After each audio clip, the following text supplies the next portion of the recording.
So this is another of the big ones. It's kind of interesting that it's mainly centered around the Terrans, but it's shown during the Protoss campaign.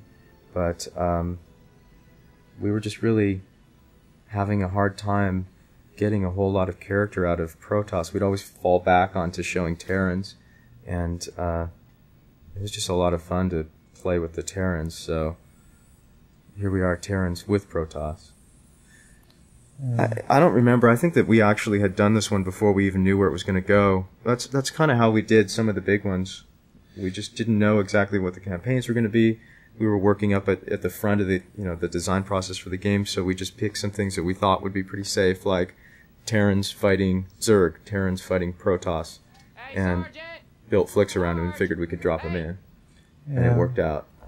And this one originally, again, was much more ambitious. We were going to do this long dolly through the camp and come up to the sergeant with his feet up on the desk, listening to something on the headphones, and eventually had to abandon that idea and just go with this. Again, White Boy James doing the voice of the sergeant, and Mickey Nielsen doing the voice. And it's really too bad, too, because he had recorded all the dialogue, all the stuff that was going to go on, and it was really fantastic. He did a great job with the voice acting, and then we just had to drop it all because we ran out of time. Imagine that. So, but this one's kind of cool. I mean, it just again plays up this idea of the Terrans being none too bright, Yeah. This explosion here, people really dug. That's cool. So you blow things up a lot. They really like. Blowing stuff up is cool. I like it. This is funny. I like this. Yeah, the default baby dance that comes with 3D Studio, and we blow it up because we're so sick of it.